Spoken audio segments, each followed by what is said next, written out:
If every time you're trying to get in a split, it looks like that, we might have to fix some problems. And today I'll help you with that. Hello, my beautiful friends, and welcome back to Anna Benzi, or welcome if you're new to the channel. Today we're going to break down some exercises that will help you loosen up this part, our quad and hip flexor, and help your split look more aligned and proper. As a reminder, if you are looking for more guidance, more community, and support directly from me, go ahead and click the link down below in my description, or you can go to the pinned comment and follow me and become a member on my Patreon.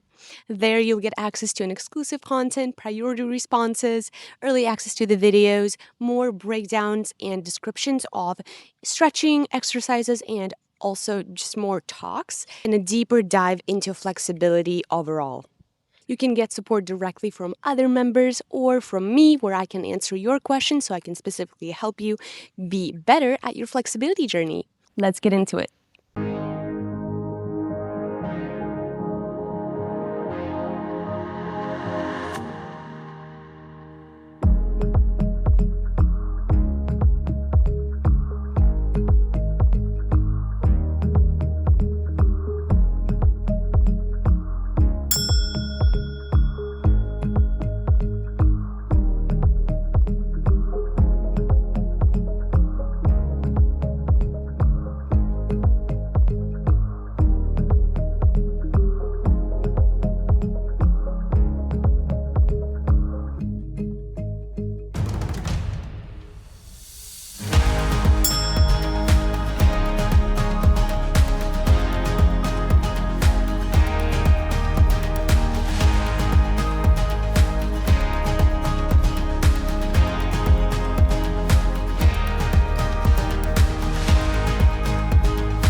Thank you so much for stretching with me today. I hope this video was helpful. If so, go ahead and share it with somebody who might stretch with us as well. Give this video a like, subscribe to my channel, and also follow me on Instagram for more stuff. And if you are looking for something more visual to help you get started on your flexibility journey, I also have my free PDF guide for you that you can find in my description. It has multiple stretching exercises for our upper body as well as the lower body to help you get more familiar and comfortable with beginning your stretching journey. See you in the next one.